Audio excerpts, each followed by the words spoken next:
আল্লাহ রাব্বুল আলামিন কোরআনে কারীমের মধ্যে বলেছেন ইয়াবতাগুনা ইলা রাব্বিহিমুল ওয়াসিলা। আল্লাহ পাক বলেন যারা নাকি মানুষগুলি যার সামনে মাথা নত করে, যাদেরকে প্রভু বলে, দেবতা বলে, উচ্চ শক্তি সম্পন্ন মনে করে, যাদের পেছনে ঘুরে যাদের কাছে হাত পাতে, তারাই তো আবার আল্লাহর কাছে যাওয়ার জন্য ওসিলা তালাশ করে। সুতরাং তার ভুল ভেঙে যায়, সে তখন দেখতে পায়, সে তখন বুঝতে পারে যে একজন এমন শক্তি আছে একমাত্র তার কাছেই মাথা নত করতে হয়, আর কারো কাছে করা যায় না। কোরআনে কারীম বলছে ইন্নাল্লাযীনা তাদউনা মিন দুনিল্লাহি ইবাদুন আমসালুকুম। আমি আল্লাহকে বাদ দিয়ে তোমরা যার অনুসরণ করো, আমি আল্লাহকে বাদ দিয়ে তোমরা যাকে ডাকো নিজের হাজাত পুরা করার জন্য, নিজের উদ্দেশ্য পুরা করার জন্য, মনস্কামনা পূর্ণ করার জন্য, আমি আল্লাহরে বাদ দিয়ে যাদের ডাকো ওরা তোমার মতো আমার গোলাম। তুমি যেমন আমার গোলাম, ওটাও আমার গোলাম। তুমি সূর্যের পূজা করো, সূর্য তো আমার গোলাম। তুমি চাঁদের পূজা করো, চাঁদ তো আমার গোলাম। তুমি তো গরু পূজা করো, গরু আমার সৃষ্টি। তুমি তো মাটি দিয়া তৈরি করা মূর্তি বানাইয়া পূজা করো, মাটি তো আমার বানানো। তুমি কাঠ দিয়া পাথর দিয়া মূর্তি বানাও, এগুলির সামনে মাথা নত করো, ওগুলি তো আমার কাঠ আমার পাথর, সব আমার। আর আমার গোলামগুলির সামনে তুমি নিজে গোলামি করার জন্য মাথা পেতে দাও, ওই গোলাম তোমার কোনো উপকার করতে পারবে না। সুতরাং আত্মমর্যাদা সৃষ্টি হয়ে যায়, শখসিয়ত পয়দা হয়, পার্সোনালিটির সৃষ্টি হয়। ইমানের এটা সবচাইতে বড় উপকার। মানুষ হীনতা থেকে, নীচতা থেকে তাকে ঊর্ধ্বে উঠায় আনা হয়। মানুষ দেখতে পায়, যদি চোখ থাকে, যদি আকল থাকে, তাহলে দেখতে পায় যেগুলির সামনে তারা মাথা নত করে ওগুলি নিজেরও কোনো উপকার করতে পারে না, অন্যকে উপকার করা তো দূরের কথা, অপরের উপকারও সে করতে পারে না। একবার আল্লাহ নবীর কাছে এক মুশরিক এসেছিলেন। একজন মুশরিক এসেছে একটা ভাঙ্গা মূর্তি নিয়ে এসেছে। হুজুর বললেন তোমার মূর্তি ভাঙ্গা কেন? লোকটি বলল হুজুর এটা হচ্ছে আমার খোদা, এইটারে নিয়ে আমি সব সময় থাকি যাতে সব রকমের বিপদ থেকে আমি বাঁচতে পারি। প্রতিমধ্যে আমার পেশাব পায়খানার হাজত হলো, এই মূর্তিকে আমি রাস্তায় দাঁড় করায় রেখে চলে গেলাম। পেশাব পায়খানার কাজ শেষ করে এসে দেখি যারে আমি খোদা বলি, যে আমার যে বিপদ দিয়ে বাঁচাবে, তার মাথা থেকে পা পর্যন্ত একদম ভিজা। ভাবলাম নিশ্চয়ই কোন বরকতের পানি ছাড়া আর কি হতে পারে। এটাকে বরকতের পানি মনে করে আমি যখন চাটা আরম্ভ করলাম, চাটতে গিয়ে দেখি কেমন টক টক লাগে, আর একটা উদ্ভট উৎকট একটা দুর্গন্ধ, অ্যাসিডের মতো ঝাঁঝালো গন্ধ। জিনিসটা কি? চিন্তা করলাম পানিটা যদি বরকতের হবে তাহলে তো এইরকমের গন্ধ হওয়া উচিত না। পরে এদিক ওদিক তাকায় দেখি দূরে একটা কুকুর দাঁড়ানো আছে, আর তার নিচের থেকে পানি টপকাচ্ছে। তখন বুঝলাম যে এটা কোন বরকতের পানি। কয় হুজুর মেজাজটা খারাপ হয়ে গেল, ঠ্যাংটা ধরে একটা আছাড় মারলাম। কুত্তার পেশাব দিয়া তুই নিজেরে বাঁচাইতে পারিস না, আমারে বাঁচাবি কেমনে? ওর জেহেন খুলে গেছে। হুজুর সাল্লাল্লাহু আলাইহি ওয়াসাল্লাম হেসে দিলেন। হাদিস শরীফে এসেছে এই একদিন হুজুর হেসেছিলেন যখন তার দন্ত মোবারক সব বিকশিত হয়েছিল। হুজুর বলছেন আমার কাছে কেন এসেছো তোমার এই ভাঙ্গা খোদারে নিয়ে? লোকটি বলছে হুজুর আমি বুঝতে পেরেছি, আমি তো ভুলের মধ্যে ডুবেছিলাম, আমি বুঝতে পেরেছি এগুলি তো আসলে কিছুই না, আমি সত্যের সন্ধানে এসেছি, সত্যের আলোকে আমাকে পৌঁছে দেন। নবীজি পড়লেন, পড়ো লা ইলাহা ইল্লাল্লাহু মুহাম্মাদুর রাসূলুল্লাহ। এরা আপনাকে কি সাহায্য করবে? ও তো নিজের সাহায্যই করতে পারে না। কথা ঠিক কিনা? জোরে বলেন, পারে? পারে না, নিজেরই নিজে বাঁচাতে পারে না, আপনারে বাঁচাবে কেন? এই জন্য ইমান যখন আনে, ইমানের সবচাইতে বড় উপকারিতা হচ্ছে মানুষকে আত্মমর্যাদা দিয়ে দেয়। তার সম্মান, নিজের সম্মান সে বোঝে, সে বুঝতে পারে যেহেতু ক্ষমতা দুনিয়ায় কারো নাই, ক্ষমতার মূল উৎস আমার আল্লাহ রাব্বুল আলামিন। আল্লাহ পাক বলেছেন, আন্নাল কুওয়াতা লিল্লাহি জামিআ, সমস্ত ক্ষমতার উৎস কে? মনের থেকে মানুষ যদি ডাকে, মুখের ডাক আর মনের ডাক এক জিনিস নয়। दिल से जुबात निकलती है, असर रखती है, पर नहीं मगर ताकते परवाज रखती है। দিল থেকে যে কথা বেরোয় তা প্রভাব বিস্তার করে, ডানা নয়, কিন্তু ওড়ার ক্ষমতা রাখে। মনের কথাই ভিন্ন। মন থেকে, দিল থেকে, কলিজা থেকে, অন্তরের গভীর কন্দর থেকে মুহাব্বতের সাথে কেউ যদি একবার বলে আল্লাহ, বলেন আল্লাহ, আল্লাহ, আল্লাহ, আল্লাহ রাব্বুল আলামিন বলেন, অন্তরের অন্তঃস্থল থেকে একটি বার যদি বান্দা বলেন আল্লাহ, আল্লাহ বলেন 70 বার সাড়া দিয়া জিজ্ঞেস করি, বান্দা কি চাও? আমি তোমার কাছে আছি। সুবহানাল্লাহ, আমি তোর একদম কাছে, কি চাস বল, বল আমার কাছে। এমন দয়াবান, এমন মেহেরবান, এমন আল্লাহ আমাদের। সে আল্লাহ রাব্বুল আলামিন তিনি বলছেন, وقال ربكم ادعوني استجب لكم, তোমাদের রব বলেছেন আমারে ডাকো, আমি আল্লাহ ডাকের সাড়া দিয়া দেব। সুবহানাল্লাহ। কারে ডাকতে হবে? কারে ডাকতে হবে? এই বিশাল জনসমুদ্র একদিকে চিল্লা কোন কারে ডাকতে হবে? কোন পীর সাহেবকে নয়, আল্লাহর কসম কোন খাজা বাবাকে নয়, ডাকতে হবে কারে? চিল্লায় কোন কারে?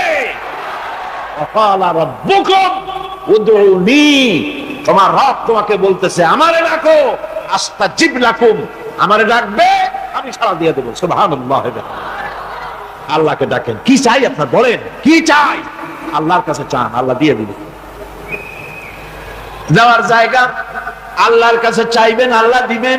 দেওয়ার জায়গা, চাওয়ার জায়গা হলো সেজদায় পড়ে যাবেন। আমার ভাইয়েরা, জায়গাটা চিনাই দিলাম।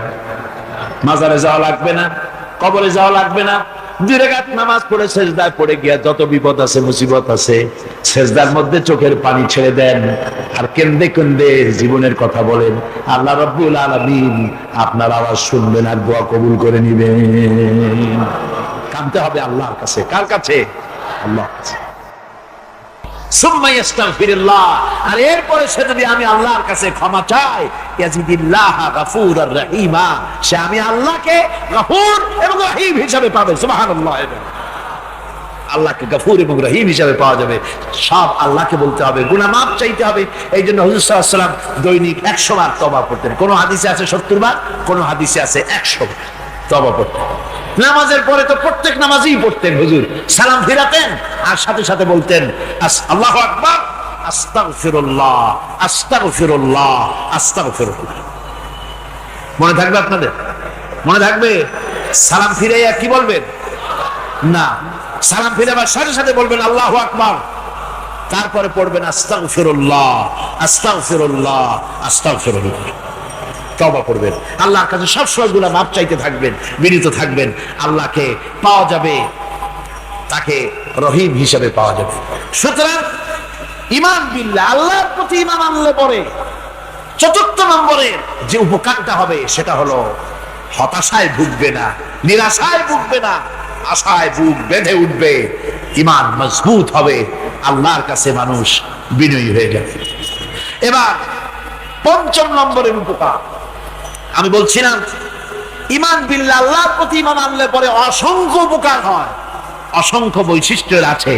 এর 6টা উপকারের কথা আমি বলবো। কয়টা? অসংখ্য উপকারের ভিতরে প্রধান 6টি উপকারের কথা বলবো। এর বললাম কয়টা? 7টে বলেছি। এবার বলো পঞ্চম উপকারের কথা। আল্লাহর প্রতি আপনি পূর্ব পশ্চিমে কতবার মুখ ঘোরালেন, এটাই কিন্তু আপনার আসল সৎ কাজ নয়। আসল সৎ কাজ হলো আল্লাহর প্রতি ঈমান আনা। এই ঈমানের ব্যাপারে 3টা দিন আমরা পার করে দিলাম, এখনো কথা শেষ হয় নাই। আল্লাহর প্রতি ঈমান আনলে পরে যে উপকারটা হবে পঞ্চম নম্বরে, সেটা হলো কঠোর এবং কঠিন বিপদের ভিতরে বান্দার ভিতরে অবিচলতা এবং ধৈর্যের সৃষ্টি হয়ে যাবে। আলহামদুলিল্লাহ। কঠিন বিপদ মুসিবত আসতে পরে সে অবিচল থাকবে। সারা দুনিয়ার বিপদ আপদ, শত্রুতা, দুঃখ, কষ্ট, মুসিবত, জুলুম, নির্যাতন সবকিছু পাহাড়ের মতো উঁচু হয়ে তাকে ঘিরে ফেলবে, কিন্তু তাকে চুলো নাড়াতে পারবে না। আলহামদুলিল্লাহ। সারা পৃথিবী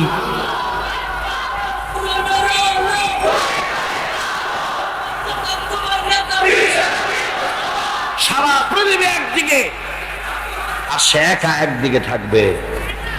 বিরোধিতা তো হবেই, বিপদ তো আসবে। কবি বলতেছেন, সাথে জাকা রহা হ্যায় अज़ल से ता इमरोज, सते जाका रहा है अज़ल से ता इमरोज, चरागे मुस्तफावी से शरारे बुलाबीस। সে আগমন কাল থেকে শুরু করে মুস্তাফা সাল্লাল্লাহু আলাইহি ওয়াসাল্লামের দীপ শিখার সাথে আবু জাহেল, আবু লাহাবের অগ্নিস্ফুলিঙ্গের টক্কর লেগেই আছে। রাসূলুল্লাহ আল্লাহর দেওয়া এই বিধান, এই দ্বীনের বাতিটা টিম টিম করে জ্বলেছে। আর গোরকি, টর্নেডো, হাজার হাজার মাইল বেগে হেরিকেন এসেছে, গোরকি এসেছে, টর্নেডো এসেছে, টাইফুন এসেছে, কিন্তু এই আলো নিবাইতে পারে নাই। সুবহানাল্লাহ। এই আলো নিবাতে পারে নাই। এই শত্রুতা চিরকালে নিবাতে পারবে না। কারণ হচ্ছে আল্লাহ রাব্বুল আলামিন বলেছেন, ইউরিদুনা লিইউতফিউ নূরাল্লাহি বিআফওয়াহিহিম ওয়াল্লাহু মুতিম্মু নূরিহি ওয়ালাউ কারিহাল কাফিরুন। ওরা চায় মুখের ফু দিয়ে আমার আলোকে নিভিয়ে দেবে, কিন্তু আমি আমার আলোকে পূর্ণতা দান করব। তাতে কাফের বেঈমানদের কলজায় যত জ্বালা যন্ত্রণা হোক, আমার দিন কেউ মিটাই দিতে পারবে না। সুবহানাল্লাহ। সুতরাং বিপদে অবিচলতা আসবে, সে অটল হবে, মজবুত হবে। কোরআনে কারীম বলতেছে, ওয়া কাযালিকা জাআলনা লিকুল্লি নাবিয়্যিন আদুওয়াম মিনাল মুজরিমিন। এই পৃথিবীতে এমনি করে আমি সকল নবীদের শত্রু বানিয়েছি, সব পাপিষ্ঠ অপরাধীদেরকে। নবীদের সাথে বিরোধিতা করেছে কারা? পাপিষ্ঠরা, অপরাধীরা। আজও খুঁজে দেখেন, আজও ইসলামী আন্দোলনের বিরোধিতা যারা করে সবগুলি কি? পাপিষ্ঠ। সত্য কি রাখ? ইসলামী আন্দোলনের বিরোধিতা যারা করে, হিসাব করে, চোখ দিয়ে তাকায় দেখেন, খুঁজে দেখেন তাদের নামগুলি। মদখোর, জিনাকার, বদমাশ, চোর, হাইজাকার, বেনামাজি, লুটেরা, মিথ্যাবাদী, সবচাইতে সমাজের নিকৃষ্ট লোকগুলি ইসলামের বিরুদ্ধে।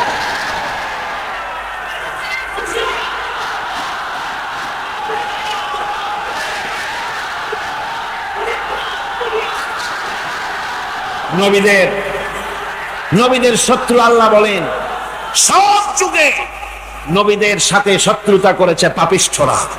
আল্লাহর কথা। কার কথা? সকল যুগে নবীদের সাথে শত্রুতা করেছে পাপিষ্ঠরা, নিকৃষ্ট ধরনের অপরাধীরা। সুতরাং নবী রাসূলদের অবস্থা যখন এই, তখন দ্বীনের দাওয়াত যারাই দেবে তাদের কিসমত এরকম হবেই। এই বাধার মোকাবেলা তাদেরও করতে হবে।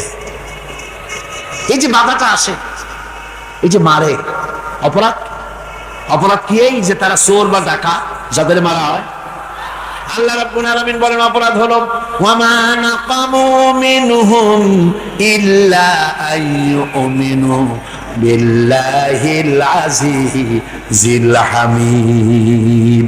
অপরাধ হচ্ছে ঈমানদার লোকদের উপরে নির্যাতন চালিয়েছে, অন্য কোনো কারণে নয়, কারণ একটাই, তারা আল্লাহর জমিনে আল্লাহর দ্বীন প্রতিষ্ঠা করতে চেয়েছে, আর কোনো অপরাধ না। জমিন আল্লাহর, জমিন কার? এই বিশাল জনসমুদ্র গর্জে উঠুন এক চোখে বলুন জমিন কার? আইন চলবে কার? এখানেই সংঘর্ষ বেঁধেছে আবহমান কাল ধরে। মানুষ অত্যাচারিত হয়েছে, সাহাবায়ে কেরাম অত্যাচারিত হয়েছেন।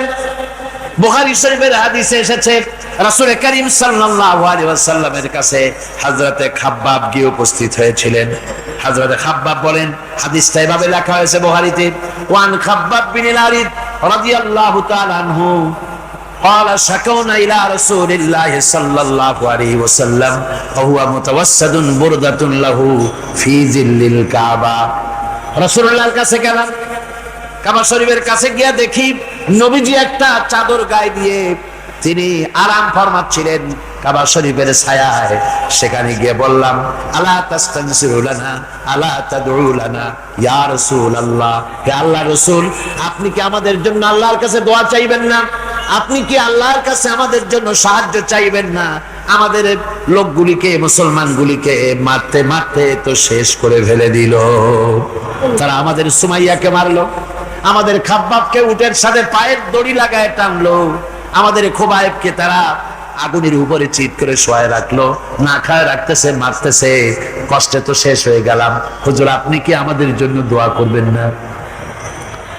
হাদিস শরীফে এসেছে নবীজি উঠে বসলেন সোজা হয়ে। নবীজি বলেন, ও আমার সাহাবী, ও খাব্বাব, শোনো, তোমাদের আগে এই পৃথিবীতে যারা দ্বীনের দাওয়াত দিতে এসেছিলেন তাদেরকে সমকালীন রাষ্ট্রশক্তি, সমাজ শক্তি তাদেরকে ধরতো, ফায়ুখাজুর রাজুলু, তাদেরকে তারা ধরতো, ফায়ুফারু লাহু ফিল আরদ, আর তার জন্য জমিনের ভিতরে কবর বানাইতো। ওই কবর ফায়ুজালু ফিহা, ওই কবরের ভিতরে তাকে কোমর পর্যন্ত গেড়ে দিত। সুম্মা ইউতা বিল মানশার, এরপরে করাত আনতো, ফায়ুদাউ আলা রাসিহি, এরপরে ওই করাত তার মাথার উপরে রাখতো, ফায়ুজালু নিসফাইন, এরপরে করাত দিয়া চিরে জীবিত মানুষটারে দ্বিখণ্ডিত করে ফেলে দিত। মা ইয়াসুদ্দুহু যালিকা আন দীনিহি।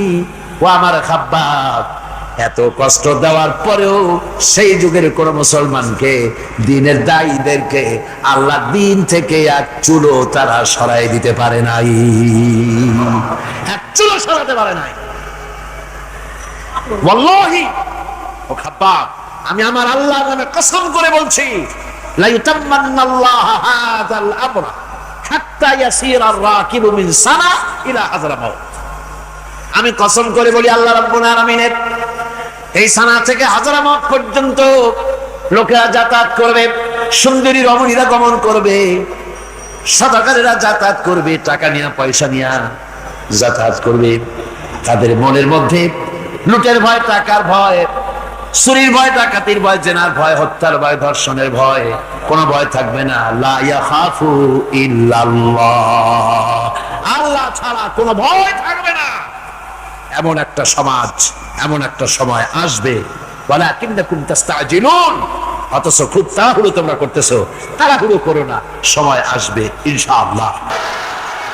আমার ভাইয়েরা, আমার বন্ধুগণ, কঠিন বিপদে অবিচলতা এবং ধৈর্যের দৃষ্টান্ত রেখে গেছেন আম্বিয়া আলাইহিমুস সালাম। সুবহানাল্লাহ। কঠিন বিপদে অবিচলতা, দৃঢ়তা, ধৈর্য কারে বলে, তার দৃষ্টান্ত কারা রেখেছেন? আম্বিয়া আলাইহিমুস সালাম। ওনারাই আমাদের আদর্শ, নবীরাই আদর্শ। সাহাবায়ে কেরাম রিদওয়ানুল্লাহি তাআলা আলাইহিম আজমাইন আমাদের আদর্শ। ভাইরা আমার, মুসা আলাইহিস সালামকে ফেরাউন যখন ঘিরে ফেলে দিল, কোরআনের সব কথা গল্প গুজবার ইতিহাসের জন্য লেখা হয় নাই। কোরআনের মধ্যে যা লেখা হয়েছে সব বান্দাদের উপদেশের জন্য, যাতে করে লোকেরা চিরটা কাল এর থেকে উপদেশ নিয়ে নিজেদের তৈরি করতে পারে। জোরে বলেন সুবহানাল্লাহ। মুসা আলাইহিস সালামের কথা আল্লাহ বলেন, ফেরাউন তাকে ঘিরে ফেলে দিল, পালাবার রাস্তা নাই।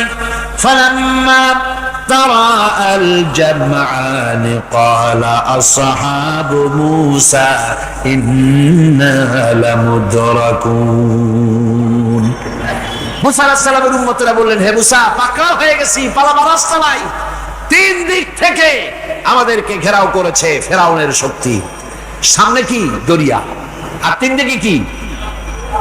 ঘেরাও আন্দোলন। পালাবার পথ নাই, পালাবার পথ নাই, সারাশি আক্রমণ, ঘেরাও আন্দোলন। এই যে ঘেরাওটা হয়তো আজকে নতুন নাই, ঘেরাও আসছে অনেক আগের থেকে। আসলে কথা বুঝতে পেরেছি। মাইক না থাকলে আমি কি করবো কোন? আজকে এরকম হচ্ছে কেন? আগামীকাল ঠিক হবে ইনশাআল্লাহ, রাগ করেন না। গান হচ্ছে, বসেন বসেন। শয়তান ঢুকছে মাইকের মধ্যে।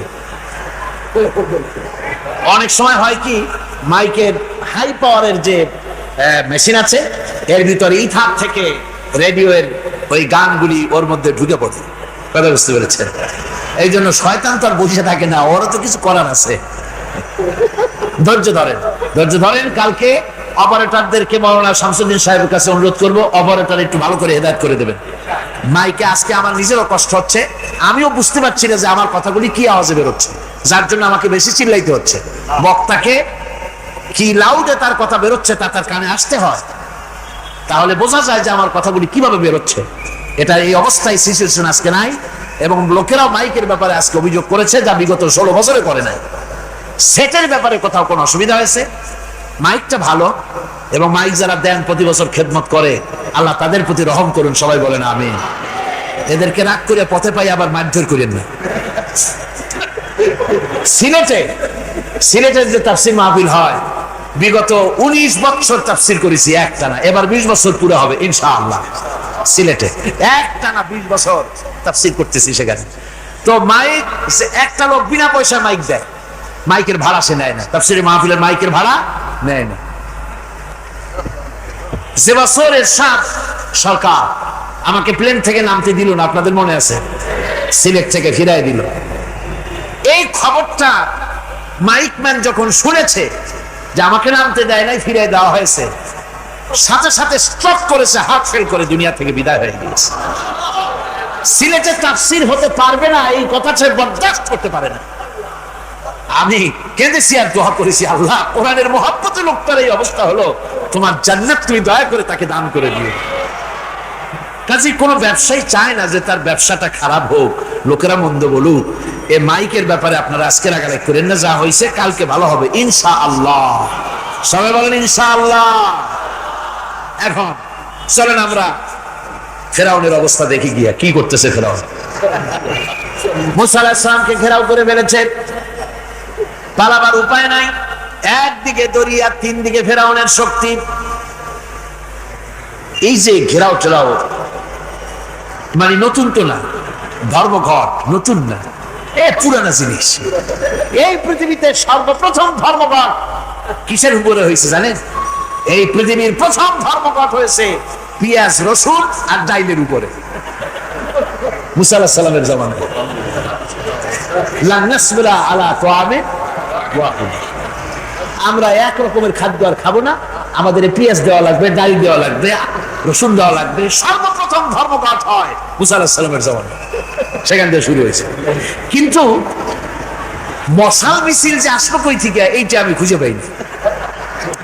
পরে প্রত্যেকটা জিনিসের তো ইতিহাস আছে, আমি খুঁজতে খুঁজতে পেলাম। আমি জানি না এর ইতিহাস মূলে কোথায়, কিন্তু আমি যতদূর খুঁজে পাইছি সেটা হলো মশাল মিছিলের আবিষ্কার হয়েছে লঙ্কায় রাবণের সময়। হনুমানের লেজে আগুন দিয়া তারপরে লঙ্কা কাণ্ড ঘষালো, নামই আছে লঙ্কা কাণ্ড। হনুমানের লেজে আগুন দিয়ে রাবণ যে লঙ্কায় মশাল মিছিল করেছিল হনুমানদের দিয়া, ওই হনুমানের ওই সিস্টেমটা এখনো আমাদের দেশে চালু আছে। এইটা আসলে কোন ভদ্রলোকের এই মিছিল হওয়া উচিত না। আগুন নিয়ে কিসের মিছিল? আগুন হলো জাহান্নামের প্রতীক। আগুন কিসের প্রতীক? জাহান্নামের প্রতীক। যদিও আমাদের উপকারে লাগে, কাজে লাগে। সুতরাং আমরা যা করব, প্রত্যেকটা জিনিসের পেছনে সুন্নতে নববীর কোনো না কিছু থাকতে হবে। কথা বুঝতে পেরেছেন? তিন দিক থেকে ঘেরা হয়ে গেছে, পালাবার কোনো রাস্তা। হযরতে মুসা আলাইহিস সালামের কাছে উম্মতরা বললেন, পালাবার তো কোনো পথ নাই, এখন উপায়টা কি? আমাদের তো আর উপায় নাই। মুসা আলাইহিস সালাম দেখেন বিপদে পড়ে গেছেন, কিন্তু ধৈর্য হারান নাই, ভয় পান নাই। ভয় পাইছিলেন? ভয় পেয়েছেন? প্রশ্নই ওঠে না। মুসা আলাইহিস সালাম আল্লাহ পাক যাদেরকে বলেছেন উলুল আযম রাসূল, যাদের বলেছেন তার মধ্যে হযরত মুসা একজন উলুল আযম পয়গম্বর। চারটিখানি কথা না, আল্লাহ কথা বলছেন তার সাথে, কালিমুল্লাহ তিনি। সুবহানাল্লাহ। মুসা আলাইহিস সালাম শোনালেন, কাল্লা ইন্না মাইয়া রাব্বি সায়াহদিন। কখনো নয়, আমার উম্মতেরা ভয় পেও না, আমার রব অবশ্যই আমাকে পথ দেখাবে। সুবহানাল্লাহ। তিন দিক থেকে শত্রু, একদিকে দরিয়া, পালাবার কোন রাস্তা নাই। সেখানে দৃঢ়তার সাথে তিনি বলছেন, অবশ্যই আমার আল্লাহ আমারে পথ দেখাবে। সুবহানাল্লাহ। নবীরা এই দৃঢ়তা দেখিয়েছেন, অবিচলতা দেখাচ্ছেন। আল্লাহ পাক মুসা আলাইহিস সালাম যখন এই দৃঢ়তা দেখালেন, এই অবিচলতা দেখালেন, সঙ্গে সঙ্গে জিবরাইল এসে হাজির হয়ে গেলেন। আল্লাহ পাক বলেন, ফাআওহাইনা ইলা মূসা আন আদরিব বিআসাকাল বাহরা ফানফালাকা ফাকানা কুল্লু ফিরকিন কাত্তাউদিল আযীম।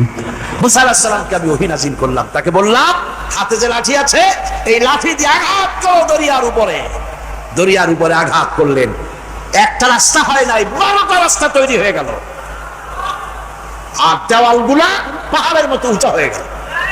দরিয়ার ভিতরে পাহাড়ের মতো উঁচা, মজবুত 12টা রাস্তা। এবার মুসা আলাইহিস সালাম তার দলবল নিয়ে চললেন।